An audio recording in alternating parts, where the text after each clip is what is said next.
is no justification for plans to annex the West Bank. We are essentially dealing with an attempt at a kind of coup d'etat aimed at burying UN decisions on the creation of a Palestinian state.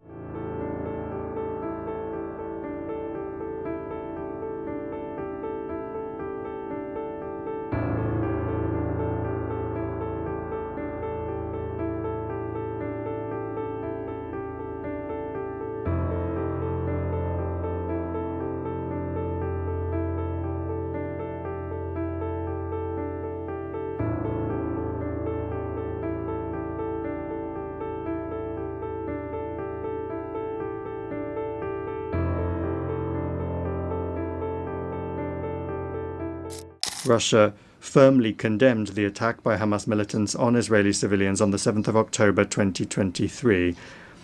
However, there is no justification for the brutal killings of the civilian population of Palestine or for terrorist attacks. There is also no justification for the collective punishment of Palestinians in the Gaza Strip, where Palestinian children are dying from bombing and starvation. Hospitals and schools are being destroyed, and hundreds of thousands of people are being left without shelter. There is no justification for plans to annex the West Bank. We are essentially dealing with an attempt at a kind of coup d'etat aimed at burying UN decisions on the creation of a Palestinian state. Recently, a number of Western governments announced their recognition of the state of Palestine.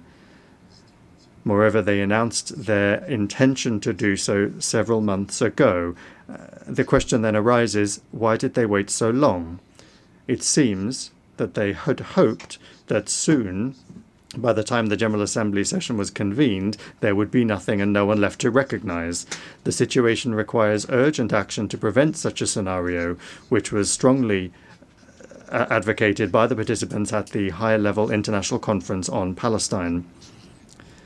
The strikes on Iranian facilities under IAEA safeguards deserve condemnation, as do the strikes on the capital of Qatar at a time when negotiations with Hamas were being held there with the participation of American mediators, among others. Yesterday, in the Security Council, the West rejected a rational proposal by China and Russia to extend the 2015 agreement on Iran's nuclear program in order to allow time for diplomacy.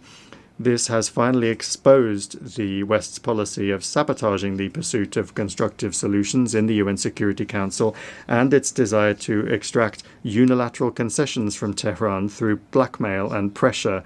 We consider such a policy to be unacceptable and consider all manipulations to restore anti-Iranian UN sanctions as well as the sanctions themselves to be illegal.